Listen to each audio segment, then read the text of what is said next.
സമ്മതിക്കില്ല, ഇത് ഞാൻ സമ്മതിക്കില്ല. അച്ഛപ്പി ഞാനോട് തല്ലാൻ ഇതിലും നല്ല നമ്മൾ ആത്മഹത്യ ചെയ്തതാ. അച്ഛൻ മാറി നിൽക്ക്. ഇവരുടെ കാര്യം ഞാൻ ഏറ്റു. അതുങ്ങളെ തല്ലിയ ചത്തുപോന്ന് പറയടാ. ചത്താക്കാര് അവര് നോക്കിക്കൊള്ളും, അമ്മയിൽ ഇടപെടണ്ട. പഠിക്കണം പറയാം. ഓട്ടിച്ച് ഓട്ടിക്കാൻ തുടങ്ങി. ഇന്ന്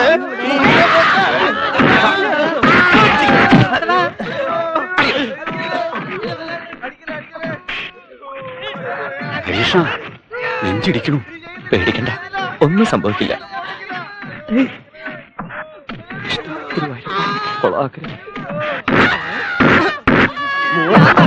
മേലേപ്പറമ്പ് ഓടിക്കാൻ തുടങ്ങി.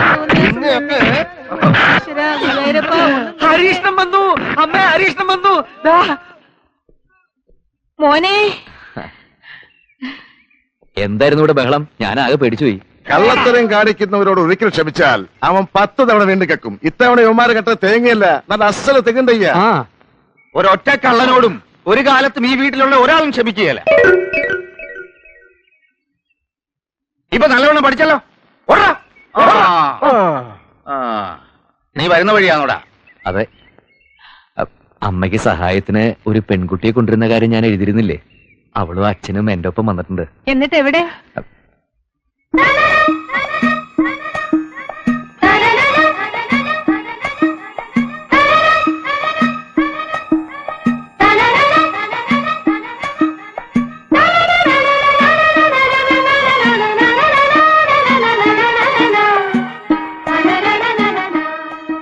നല്ല തറവാട്ടി പറഞ്ഞ കുട്ടി അല്ലേ?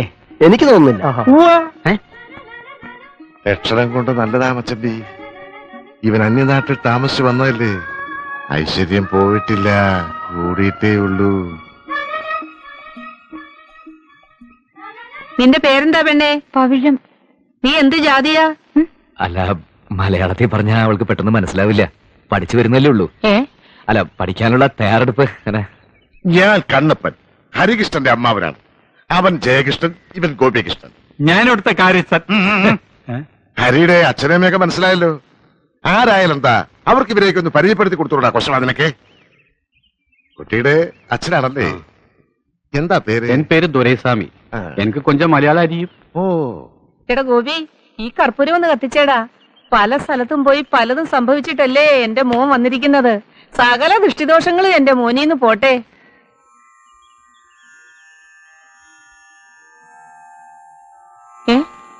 നീ എന്താ നീങ്ങി നിന്നത്? അല്ല, അവിടെ നിന്ന കാറ്റുകൊണ്ട് കർപ്പൂരം കേടും, അതുകൊണ്ടാ. കുട്ടിയെ അകത്തേക്ക് പൊയ്ക്കോളൂ.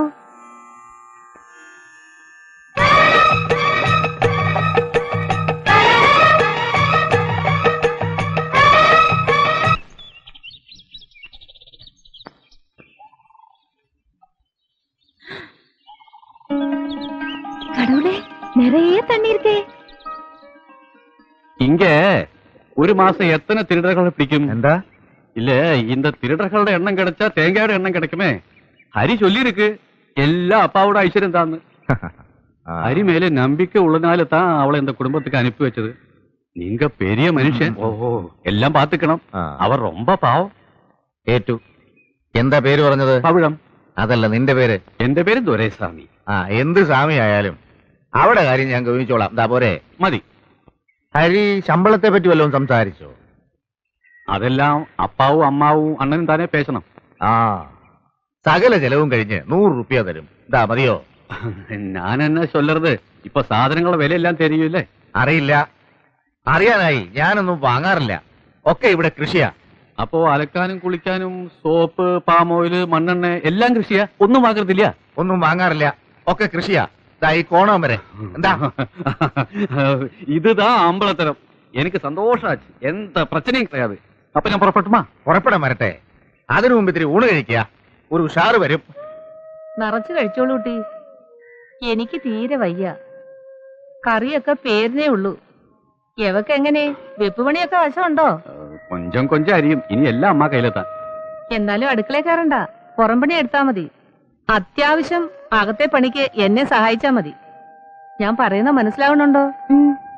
ശുദ്ധവും വൃത്തിയൊക്കെ ഉള്ള ആളല്ലേ? മാസത്തിൽ 7 ദിവസം പുറത്തു തന്നെ കിടക്കണം. അതിവിടെ നിർബന്ധ.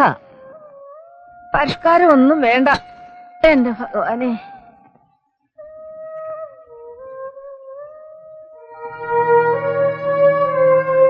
சொல்லுமா நீ அவன் பொண்டாட்டின்னு அவங்க கிட்ட சொல்லட்டுமா எந்த பிரச்சனை வந்தாலும் ഞാൻ പാത്തുകളെ കാണാൻ ഒരു ചന്തമൊക്കെ ഉണ്ട്. അത് കാണുമ്പോഴാ കൂടുതൽ പേടി. എന്തിനാ പേടിക്കുന്നത്? വെടിമരുന്ന് മഴയത്ത് കിടന്നാലും പൊട്ടിത്തെറിക്കും. വേണ്ടായിരുന്നു. എന്നാ അമ്മ ഒരു വാക്ക് പറ, ഞാൻ ഇപ്പൊ തന്നെ പറഞ്ഞു വിട്ടേക്കാം. ഊണും കഴിഞ്ഞ് അവരെ അങ്ങ് പറഞ്ഞയച്ചാലോ? അല്ല, പൊള്ളാച്ചിയിൽ എനിക്ക് സഹായത്തിനുണ്ടായിരുന്ന ഒരു കുടുംബ കഷ്ടപ്പാട് ഓർത്തിട്ടാ കൂട്ടിക്കൊണ്ടുവന്നത്. പിന്നെ ഞാൻ പറഞ്ഞു കേട്ട അമ്മ അവൾക്ക് വലിയ കാര്യ.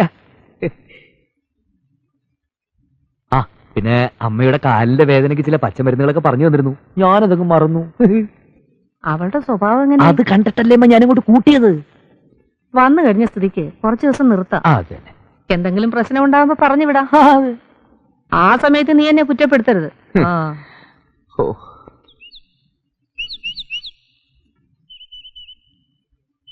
നായരെ,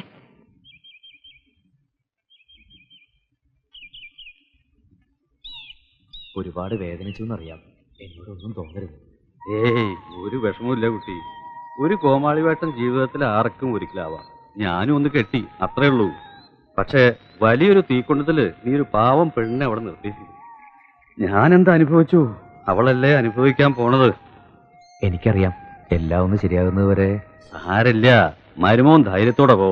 പെരിയ കൗണ്ടറുടെ മകളാണെങ്കിലും ജാതകത്തിൽ വേലക്കാരി യോഗം അവൾക്ക് ഇത്തിരി ഉണ്ടാവും. അത് ഇതോടെ തീരും. പക്ഷേ നിന്റെ മരുമക യോഗം എന്താവുന്ന എന്റെ പേടി. നിന്റെ അമ്മ നല്ലൊരു സ്ത്രീയാ, അച്ഛൻ തനി ഗുണ്ടേ. ഏത്തന്മാരെനിക്ക് വിശ്വാസം പോരാ. വിവരം അങ്ങാനും കൗണ്ടർ അറിഞ്ഞ എന്റെ തലയും ഉടലും വെവ്വേറെ പാർസൽ ചെയ്ത് സ്വർഗത്തിലേക്ക് അയക്കും. എന്റെ വേഷം ഇതായിരുന്നു എന്നറിഞ്ഞ അയാൾ എന്നെ പിടിച്ചൊരു കൗണ്ടറും ആക്കും. നീ അവളെ കെട്ടിയെന്ന് ഇത്തിരി ധൈര്യ കഷായം കുടിച്ചോണ്ട് പറഞ്ഞ എന്താ സംഭവിക്കുക? എന്നെ അവർ ജീവനോടെ കുഴിച്ചു മൂടും. അതിത്തിരി കഷ്ടാവും, ശ്വാസം മുട്ടും. അതേതായാലും വേണ്ട. നല്ല പവിഴം പോലത്തെ ഒരു പെണ്ണ്, അതിപ്പോ കരയാണോ ചിരിക്കാണോ എനിക്ക് മനസ്സിലാവാം.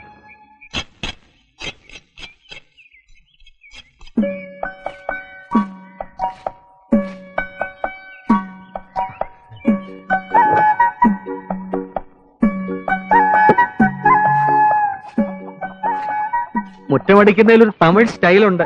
എവിടെ ശരിയായ നാട്? മലയാളം ഒട്ടും അറിയില്ല. വന്ന ആദ്യ ദിവസമല്ലേ, ലീവ് എടുക്കായിരുന്നില്ലേ? അയ്യോ അമ്മ, അമ്മ ഭാഷ പോലും അറിയാത്തൊരു പാവം പെൺകുട്ടി. വന്ന ആദ്യ ദിവസം തന്നെ ചൂലെടുത്ത് കൈ കൊടുക്കേണ്ട വല്ല ആവശ്യമുണ്ടോ അമ്മേ? നേരാ നീ പറഞ്ഞത്. ഇത്രയധികം മനുഷ്യസ്നേഹമുള്ള ഒരു മോനെ ഞാൻ കണ്ടിട്ടേ ഇല്ല. ഇനിതാ പെണ്ണെ, എന്താ നീ തന്നെ അങ്ങ് അടിച്ചു വാര. അടിച്ചു വാരടാ. നീ അങ്ങ് മെലിഞ്ഞു പോയല്ലോടി. എങ്ക കുഞ്ചലക്ഷ്മി? എന്റെ അമ്മേ, കുഞ്ഞുലക്ഷ്മി കറക്കാൻ വന്നത് ഇത് കുത്തും.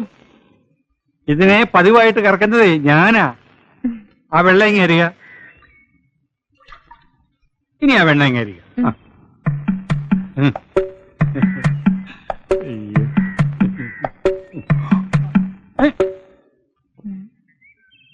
ഈ കുഞ്ഞുലക്ഷ്മി ഇത്തിരി കുഴപ്പക്കാരിയാ. ഭാഷ മാറി കറന്നാൽ അവൾക്ക് ഇഷ്ടപ്പെട്ടെന്ന് വരില്ല. ആ അവിടെ നിൽക്കേ. ഞാൻ ഇവിടുത്തെ കാര്യസ്ഥ, നിങ്ങൾ ഇവിടുത്തെ കാര്യസ്ഥ. നമ്മൾ ഒരുമിച്ചൊരു പശുവിനെ കറന്നെന്ന് വിചാരിച്ച് ആരും ഒന്നും പറയാൻ പോകുന്നില്ല, ഒന്നും സംഭവിക്കാൻ പോകുന്നില്ല. ഇതാ കറന്നോടെ.